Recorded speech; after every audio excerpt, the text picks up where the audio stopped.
صحیح بخاری، صحیح مسلم اور دیگر کتب میں ایک روایت مروی ہے کہ ایک بچہ اپنی ماں کا دودھ پی رہا تھا۔ اتنے میں وہاں ایک آدمی کا گزر ہوا۔ وہ بہت خوبرو اور خوش پوشاک تھا اور ایک عمدہ گھوڑے پر سوار تھا۔ بچے کی ماں نے اس کی شان و شوکت دیکھ کر کہا، اے اللہ، میرے بچے کو بھی اس جیسا بنا دے۔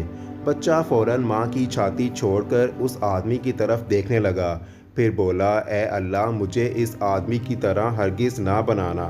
اسی اثنا میں وہاں ایک اور واقعہ پیش آیا۔ لوگ ایک لونڈی کو مارتے جاتے تھے اور کہتے جاتے تھے کہ تو نے زنا کیا ہے، چوری کی ہے، اور وہ لونڈی پکار پکار کر کہہ رہی تھی، میرے لیے اللہ کافی ہے اور وہ بہت اچھا کارساز ہے۔ یہ منظر دیکھ کر ماں نے کہا، اے اللہ، میرے بیٹے کو اس کی طرح مت بنانا۔ بچے نے پھر سے دودھ پینا موقوف کیا اور اس لونڈی کی طرف دیکھا اور بولا، اے اللہ، مجھے اس لونڈی کی طرح ہی بنا دینا۔ یہ کہہ کر وہ پھر سے دودھ پینے لگا۔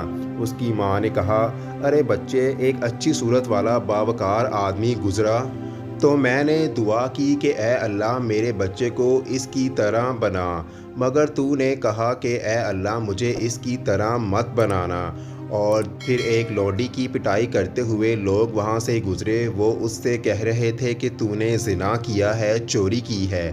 میں نے دعا کی کہ اے اللہ، میرے بچے کو اس لونڈی کی طرح نہ بنانا، مگر تو بول پڑا کہ اللہ، مجھے اسی کی طرح بنا دینا۔ آخر اس کا سبب کیا ہے؟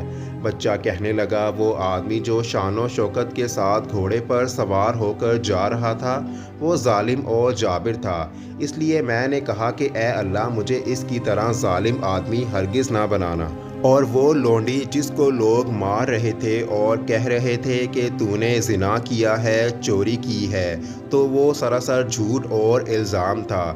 اس نے زنا کیا تھا، نہ چوری کی تھی، بلکہ وہ مظلوم تھی۔ اس لیے میں نے اللہ سے دعا کی کہ اے اللہ، مجھے اس کی طرح مظلوم ہی بنا دینا۔